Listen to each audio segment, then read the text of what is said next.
Welcome back. بات ہو رہی ہے متحدہ قومی موومنٹ پہ اور آپ ہمیں جوائن کریں نظر انی صاحب بھی. Very warm welcome to you as well.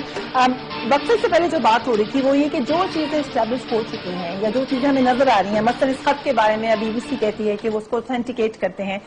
نئی احمد صاحب کی ٹیسٹیمنی ہے، وہ مسلسل ٹویٹس کیے جا رہے ہیں، مسلسل اپنی طرف سے انفارمیشن دیے جا رہے ہیں. کیا پاکستان میں بھی کوئی ایکشن ہونا چاہیے؟ دیکھیں، یہ تو ڈیپینڈ کرتا ہے کہ پاکستان میں تو آلریڈی بہت سارے کیسز ہیں متحدہ کے، جو بے شمار جو پرانی ایف آئی آرز بھی ہیں، پرانے مسائل بھی ہیں. لیکن یہ تو یو کے کی جو گورنمنٹ ہے یہ تو اس کی تفتیش کر رہی ہے نا اس وقت. تو لیکن یو کے کی گورنمنٹ کو یہ بتایا جا رہا ہے کہ پاکستان میں اتنی زیادہ ان کا ہولڈ ہے. وہ تو یہ الیج کر رہے ہیں کہ پاکستان میں لوگوں کو بولنے نہیں دیا جاتا. پولیس آفیسر کی ٹیسٹیمونی دی ہے وہاں پہ، جو فریڈم آف انفارمیشن ایکٹ ہے، آپ اس پولیس آفیسر کی آئیڈینٹی پوچھ سکتے ہیں.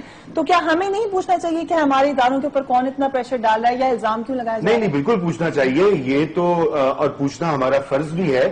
مگر دیکھیں، پاکستان میں کوئی ایسی بات بھی نہیں ہے کہ ایم کیو ایم کا اتنا زیادہ ہولڈ ہے. ایم کیو ایم کے بارے میں بہت کچھ لکھا جاتا ہے، لکھا گیا ہے. اگر آپ اخبارات دیکھیں، چاہے ٹیلی ویژن پر دیکھیں، سوشل میڈیا پر دیکھیں، تو ایم کیو ایم پہ بہت زیادہ جو ہے تنقید ہوتی ہے.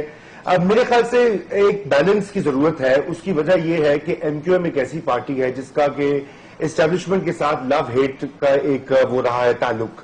پہلے انہوں نے ان کو بہت سپورٹ کیا، پھر 2 بار ملٹری آپریشن بھی، رینجرز کے آپریشنز ہوئے کراچی میں، پھر اس کے بعد ان کو جو دوبارہ گلے لگا لیا گیا مشرف صاحب کے دور میں.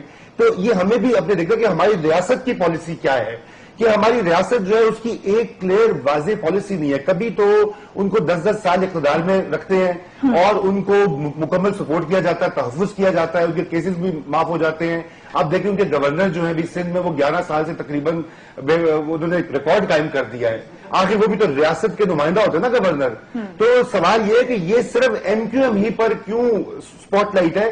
ہماری اپنی ریاست اور ہماری اپنی ایجنسیز جو ہیں ان کی کیا پالیسی ہے کراچی کے بارے میں؟ کیا وہ کراچی میں اسی طرح کی ایک کنٹرولڈ انارکی چاہتے ہیں، یا وہ چاہتے ہیں کہ کراچی میں جمہوریت جو ہے وہ پنپے اور وہاں پہ لا انفورسمنٹ کے ادارے جو ہیں وہ مضبوط ہوں؟ کہ کیا ایم کیو ایم جو جیتتی ہے وہ ایجنسیز کی وجہ سے جیت رہی ہے؟ نہیں، ایجنسی نہیں، یہ بات نہیں ہے. ایم کیو ایم کی بالکل پاپولر سپورٹ ہے. تو پھر ایجنسیز کیا کرتے ہیں؟ دیکھیے، ریاست کی پالیسی ہے، ریاست ان کو پیچھے لے جاتی ہے. دیکھیے، یہ کس کا کام ہے؟ اگر ایم کیو ایم کے خلاف الزامات ہیں تو یہ کس کا کام ہے؟ یہ لا انفورسمنٹ کے اداروں کا کام ہے نا سر. اگر تو پولیس جو ہے، پولیس، ایف آئی اے، رینجرز، اگر انہوں نے کراچی کی صفائی کرنی ہے تو وہ اپنی ڈیوٹی ادا کریں. سپریم کورٹ تک نے وہاں پہ جا کے احکامات جاری کیے. اب پولیس افسر وہاں پہ کچھ کہتے ہیں، باہر کچھ کہتے ہیں.